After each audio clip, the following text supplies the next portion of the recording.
La femme apache que j'ai secourue était étendue sur moi quand je me suis réveillé.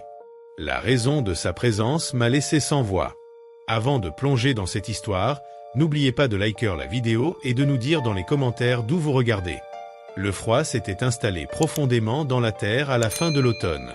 Ce froid qui raidit les mains d'un homme, même sous des gants en cuir, et rend chaque respiration piquante. Michael Boone avançait lentement le long du ruisseau, tenant les rênes légèrement, les épaules voûtées contre le vent. Il était sorti ce soir-là pour vérifier les petits pièges à lapins qu'il avait installés, rien de plus que du fil de fer et de l'appât caché sous des broussailles. La chasse n'était pas son activité principale. Il travaillait principalement avec le bétail. Mais avec le troupeau réduit pour la saison et peu de raisons d'aller en ville, ces pièges comblaient les manques de sa réserve. La farine et les haricots ne duraient pas éternellement. Michael avait 37 ans. Son visage portait les marques du temps et des intempéries, une cicatrice partant de sa pommette gauche jusqu'à la mâchoire, souvenir de ses années dans la cavalerie. Il avait enterré sa femme 6 ans plus tôt, décédée en donnant naissance à leur enfant. Depuis, il vivait seul dans sa petite cabane en pin, ses journées rythmées par la routine. Eau, bois, clôture, bétail et silence. Ce silence le maintenait debout, bien qu'il soit lourd sur ses épaules. Cette nuit-là, il faillit la manquer. Au début, il crut à un simple branchage emporté par le courant. Mais sa monture s'agita, renifla et frappa le sol, attirant son attention. Ce n'était pas un branchage. Une silhouette humaine, petite, affaissée, le contour d'une robe collant à son corps. Il descendit rapidement, ses bottes s'enfonçant dans la boue à moitié gelée. Son cœur battait fort, non pas de peur, mais de reconnaissance d'un problème. Les gens ne se retrouvaient pas dans un tel état sans raison. Il s'accroupit, le vent coupant son visage, et vit plus clairement. Une jeune femme d'environ 20 ans, peau bronzée, cheveux noirs longs emmêlés de terre et de brindilles. Sa robe en peau de cerf était usée et déchirée, laissant certaines parties exposées au froid. Ses lèvres étaient gercées, son corps tremblant, ses pieds nus et abîmés. Michael pressa une main contre son épaule et sentit de la chaleur, faible mais bien là. Il retira sa main, humide de sang provenant d'une coupure à son bras. Malgré les risques, il savait qu'il ne pouvait pas la laisser là. Il la souleva avec précaution, son corps plus lourd qu'il ne le pensait, et la plaça sur sa monture, la maintenant avec une corde pour plus de stabilité. Le retour fut long, le froid pénétrant dans son manteau. Il surveillait constamment sa respiration, soulagé chaque fois qu'il voyait sa poitrine se soulever. Arrivé à la cabane, la nuit était tombée. Il l'installa sur le lit, recouvrit ses épaules avec une couverture de laine et nettoya la coupure sur son bras, bandant fermement la plaie. Il surveilla la jeune femme toute la nuit, veillant à ce qu'elle respire et reste en sécurité. À l'aube, elle bougea, mais il comprit rapidement qu'elle n'était pas une menace, elle cherchait seulement refuge. Michael l'aida à se réchauffer, lui apporta nourriture et eau, veilla à ce qu'elle soit à l'abri. Même si la ville aurait parlé de ce qu'ils auraient pu voir, il savait qu'il ne la renverrait pas dans le froid. Elle resterait jusqu'à pouvoir se relever seule et choisir son chemin. Le silence entre eux était lourd, mais paisible, et pour la première fois depuis longtemps, la cabane ne semblait plus vide. Tout semblait à portée de main, et il songea à quel point cette nuit avait tout changé. Il était sorti seulement pour vérifier ses pièges, mais il était revenu avec quelqu'un qui pourrait réveiller le passé ou lui donner une raison de recommencer à vivre. Au matin, il sortit pour aller chercher de l'eau dans le ruisseau, l'air vif mordant le visage, le sol gelé. Il revenait inquiet de l'avoir laissée seule quelques instants. Lorsqu'il rentra, elle était toujours là, sous la couverture, le regard suivant chacun de ses gestes. Ce n'était pas encore de la confiance, juste la reconnaissance qu'il avait tenu sa promesse. La journée avançait, incertaine. Michael n'avait aucune réponse sur son identité, sur ce qui l'avait poussé à s'effondrer près du ruisseau, ou sur les dangers qui pourraient suivre. Mais la première décision était prise. Elle était vivante sous son toit et il veillerait à ce qu'il en soit ainsi. Le lendemain de son réveil, Michael se leva tôt. Son sommeil avait été haché, son corps entraîné à rester en alerte comme dans la cavalerie. L'aube filtrait par la petite fenêtre, illuminant l'intérieur rudimentaire de la cabane, les étagères en bois garnies de conserves et de sacs, le fusil appuyé contre la porte, le lit où la jeune femme apache était encore recroquevillée sous la couverture. Elle le regardait toujours, comme si elle s'attendait à ce qu'il disparaisse ou la chasse à nouveau. Michael enfila son manteau, sortit et fendit du bois jusqu'à ce que la sueur refroidisse sur sa peau. Il pensait intensément, se demandant qui elle était vraiment, Pourquoi elle était à moitié morte quand il l'avait trouvée, pourquoi elle était silencieuse et de quoi elle avait peur. Après le petit déjeuner, elle le suivait du regard, silencieuse, mais quand il prit les seaux pour aller chercher de l'eau, elle dit simplement « Je viens ». Michael lui montra comment empiler le bois près du poêle, et elle obéit, appliquée, sans se plaindre. Chaque geste, chaque silence construisait peu à peu une routine fragile. Lorsqu'il lui demanda son nom, elle répondit enfin « Nia ». Ce nom, simple et offert librement, semblait ouvrir un pont de confiance. Les jours suivants, elle participa aux travaux, vérifiant la clôture, transportant de l'eau et du bois, tout en restant prudente mais déterminée. Michael, quant à lui, contrôlait ses sentiments pour veiller à sa sécurité. Petit à petit, une atmosphère de confiance s'installa dans la cabane. Un matin glacial, il finit par lui poser la question qui brûlait depuis longtemps. Pourquoi son peuple ne la voulait plus? Nia expliqua qu'elle avait osé s'opposer à ceux qui nuisaient aux femmes, qu'elle avait été rejetée pour avoir défendu ses convictions. Michael comprit le poids de cette perte et, sans insister, lui fit comprendre qu'ici, sous son toit, personne ne la rejetterait. Un fragile sentiment d'appartenance commençait à naître et la routine quotidienne se poursuivait, entre soins, corvée et confiance mutuelle, tandis que dehors, le froid et la neige annonçaient la dureté de l'hiver. Déjà debout près de la porte, enveloppée dans son manteau cette fois.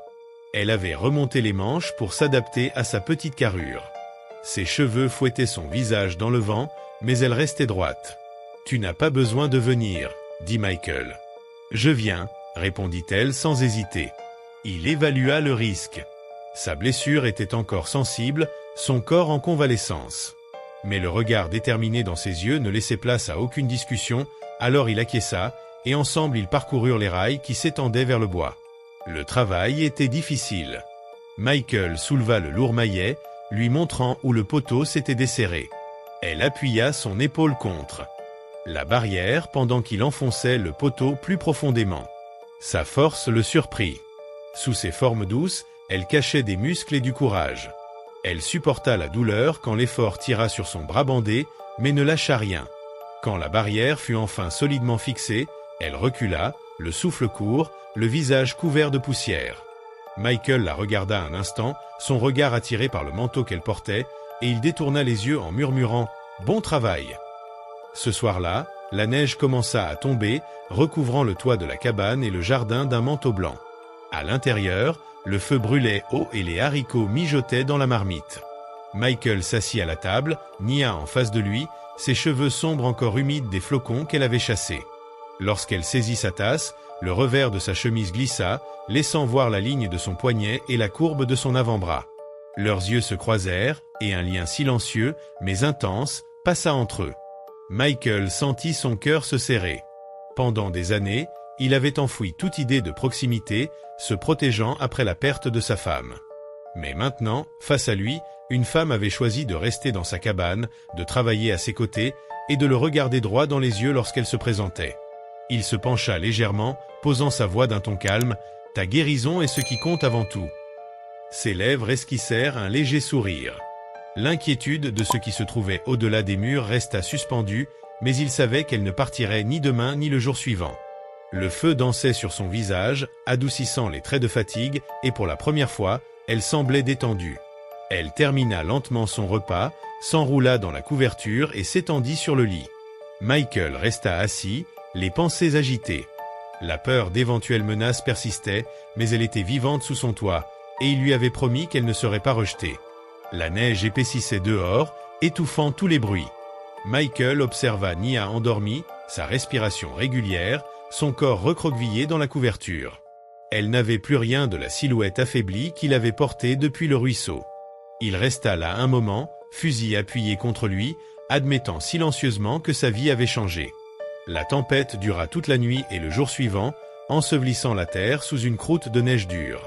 Michael se leva dès l'aube, le froid mordant plus que jamais. Il avait peu dormi, attentif au craquement du bois et aux rafales frappant les volets. Des années de service militaire lui avaient laissé l'habitude d'un sommeil léger, et la présence d'une autre personne sous son toit avait aiguisé ses sens. Nia dormait encore quand il se leva. Son visage était serein, loin de la dureté qu'elle affichait éveillée. Il alluma le feu, réchauffant la cabane contre le courant glacé. Lorsqu'elle ouvrit les yeux, Elle le regarda sans détourner le visage. « Tu travailles toujours, dit-elle doucement. Le travail maintient ce lieu debout, demanda-t-il. Sans lui, le froid s'invite, la barrière tombe, le bétail s'éloigne. Elle l'observa, puis demanda « Personne ne t'a aidé avant moi ?» Michael expliqua simplement « Je me tenais à l'écart. Les gens du village ne posent pas de questions et je ne donne pas de réponses. C'était plus simple ainsi. » Elle inclina la tête, plus simple mais pas meilleur. Ces mots touchèrent Michael plus profondément qu'il ne l'attendait. Le reste de la journée se passa dans l'ombre de cette inquiétude.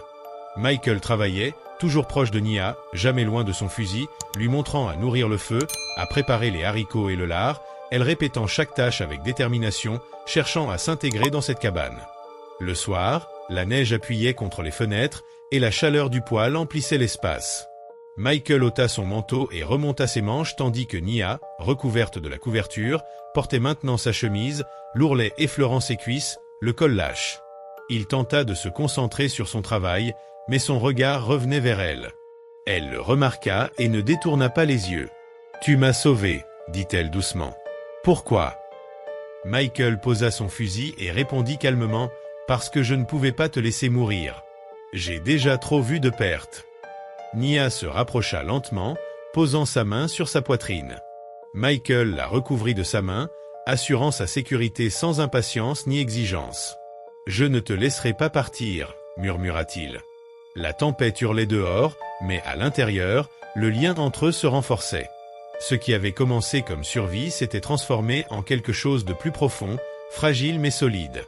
Michael savait que le danger restait possible, mais pour l'instant, la seule chose qui comptait était que Nia avait choisi de rester et qu'il avait choisi de ne pas la laisser partir. Sortir dans le froid n'était plus une option qu'il pouvait accepter. Cette nuit-là, elle s'approcha avant que le feu ne faiblisse. Elle posa sa main sur son épaule, puis se pencha contre lui, sa chaleur se mêlant à la sienne. Il ne se détourna pas. Il passa son bras autour de ses épaules, protecteur, et laissa le silence les envelopper. Les questions, le danger, les hommes qui pourraient venir, tout cela attendait dehors. Pour l'instant, ce qui comptait était simple. Elle était là, et il n'était pas seul. Le lendemain matin, la vallée reposait sous une croûte de neige dure. Le soleil se frayait un chemin à travers la ligne d'arbres, tranchant sur le sol blanc.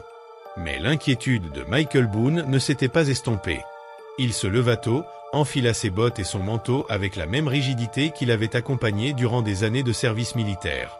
Il vérifia son fusil, les munitions alignées sur la table, puis sortit. Le froid lui brûlait les poumons à chaque inspiration, mais ce n'était pas la météo qui le troublait profondément. C'était la certitude que les hommes ayant laissé ces traces reviendraient. Certains pourraient se demander pourquoi il n'était pas allé en ville demander de l'aide ou prévenir le shérif. La vérité était simple. Michael n'avait jamais fait confiance à la justice locale pour gérer ce genre de situation. Il avait trop souvent vu des hommes détourner le regard quand le profit ou le préjugé convenait à leurs intérêts.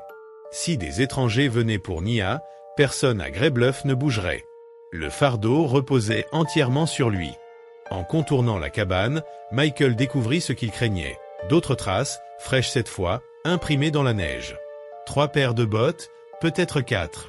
Elle suivait la lisière des bois, silencieuse, testant le terrain près de sa propriété.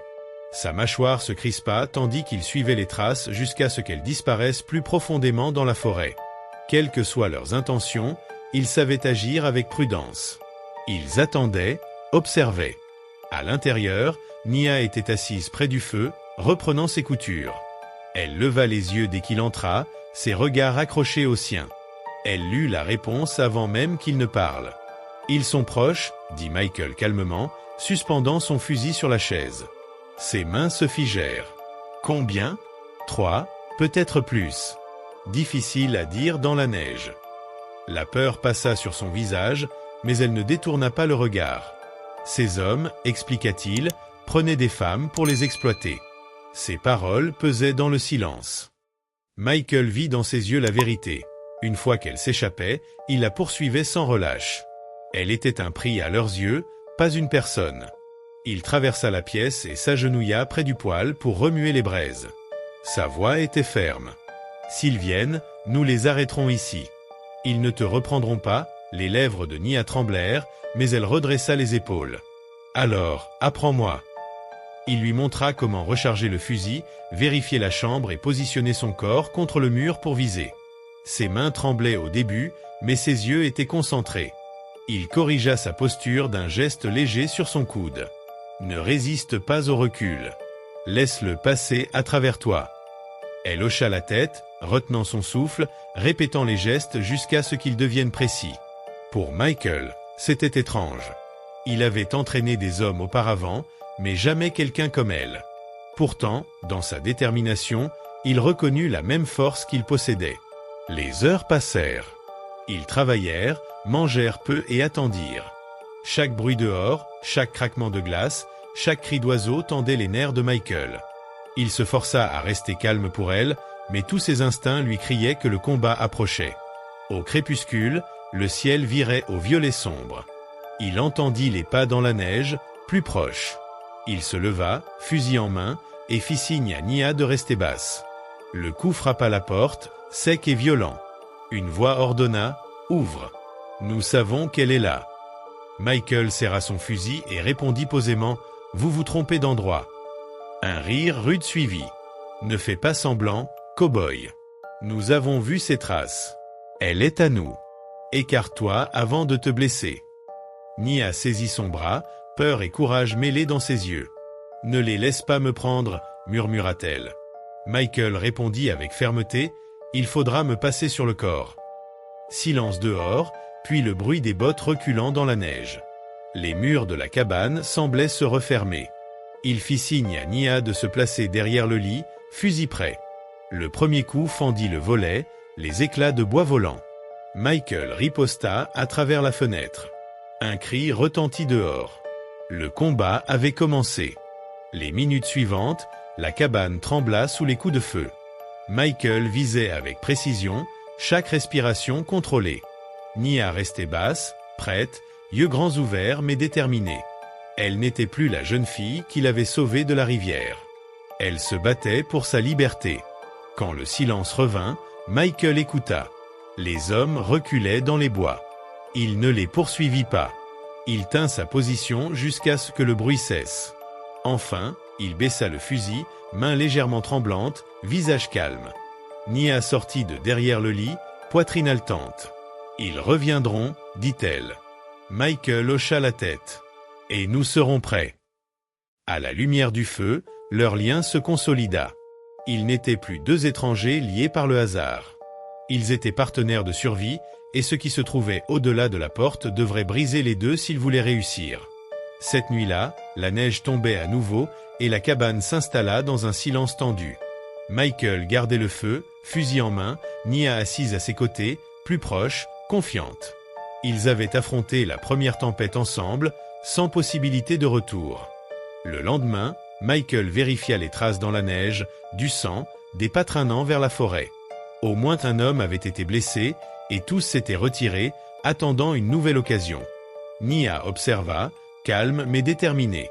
Michael lui montra comment charger le revolver caché, comment viser avec prudence, comment fortifier la cabane.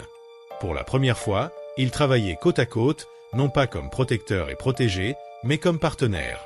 Quand les hommes revinrent le soir, Michael entendit leurs pas avant de les voir. 3 hommes, fusils et pistolets prêts, apparurent dans la cour. Un d'eux désigna la cabane, rendez-la, cow-boy. Elle vaut plus que cette cabane. Michael répondit, calmement, elle ne vous appartient pas, Nia, derrière lui, déclara, je ne suis pas une marchandise. Sa voix forte traversa la neige. Surpris, les hommes hésitèrent. Michael profita de l'occasion et tira, abattant le premier. Les autres ripostèrent, Nia tira, touchant un second. Le dernier fuit, effrayé. La menace était écartée. Michael et Nia restèrent auprès du feu, fusil rangé, cabane sécurisée. Elle posa sa tête sur son épaule, enveloppée dans la couverture. « Tu aurais pu me laisser, » murmura-t-elle. « J'aurais pu, » admit-il. « Mais je ne l'ai pas fait, et je ne le ferai pas. » Le silence portait tout ce que les mots ne pouvaient exprimer. Gratitude, confiance et le début de quelque chose de nouveau. Michael pensa à la tombe de sa femme, aux années passées dans le silence. Pour la première fois depuis ce jour, le poids sur sa poitrine s'allégea. Il n'avait pas remplacé ce qui avait été perdu, mais choisi de construire quelque chose de nouveau. La tempête passée, la cabane était désormais un foyer partagé, un lieu choisi. Ils avaient affronté la mort ensemble, et la vie qui restait était à eux. Les jours suivants se succédèrent dans une vigilance constante. Michael et Nia ne baissaient jamais la garde. Chaque craquement de branches, chaque souffle du vent dans les arbres, chaque ombre mouvante les maintenait sur le qui-vive. Ils réorganisèrent la cabane, renforçant les fenêtres et les volets, disposant du bois et des munitions à portée de main. La routine devint un rituel de préparation et d'entraînement, Nia apprenant à manier le fusil et le revolver avec confiance. Michael observait ses progrès avec un mélange de fierté et de respect. Elle avait changé en quelques jours, d'une jeune fille craintive à une partenaire résolue et capable. Chaque geste, chaque décision, chaque mouvement démontrait sa détermination à survivre et à protéger ce qu'ils avaient construit ensemble. Un matin, alors que la neige recouvrait la vallée d'un manteau immaculé, Michael et Nia aperçurent des traces fraîches autour de la cabane. Les hommes étaient revenus, plus prudents cette fois, avançant silencieusement à travers la forêt. Michael fit signe à Nia de se positionner derrière lui. Ils attendirent, immobiles, le souffle court, les sens en alerte. Les intrus s'approchèrent, croyant trouver une cabane vide, mais Michael et Nia étaient prêts. Quand les hommes surgirent à la lumière des premières lueurs, Michael ouvrit le feu avec précision. Nia, debout à ses côtés, tira avec maîtrise. Le combat dura quelques instants, mais les intrus furent repoussés et durent battre en retraite. Le duo resta immobile, observant leur départ, le cœur encore battant mais assuré que cette fois, la menace immédiate était écartée. Après le départ des hommes, ils s'assirent enfin, épuisés mais vivants, leur corps et esprit encore tendus par l'adrénaline. Michael regarda Nia et vit en elle non seulement la survivante, mais l'alliée avec laquelle il pouvait partager ce territoire et cette vie. Le lien entre eux s'était renforcé dans l'épreuve et la peur, et il savait que ce n'était que le début. La vallée, silencieuse sous la neige, semblait respirer avec eux. La cabane, qu'il avait construite pour lui seul après la perte de sa femme, n'était plus simplement un refuge. Elle représentait désormais un foyer, forgé dans le courage et la solidarité, un lieu où deux vies, jusqu'alors solitaires, avaient trouvé un sens commun. Au fil des jours, Michael et Nia continuèrent à s'entraîner, à renforcer leur cabane et à garder la vallée sous surveillance.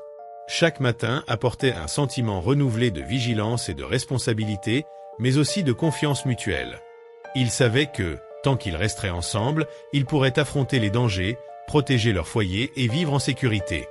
Et tandis que la neige continuait de tomber, recouvrant la vallée d'un blanc paisible, Michael réalisa que la peur avait laissé place à une nouvelle force, celle de la résilience, du courage et de l'espoir.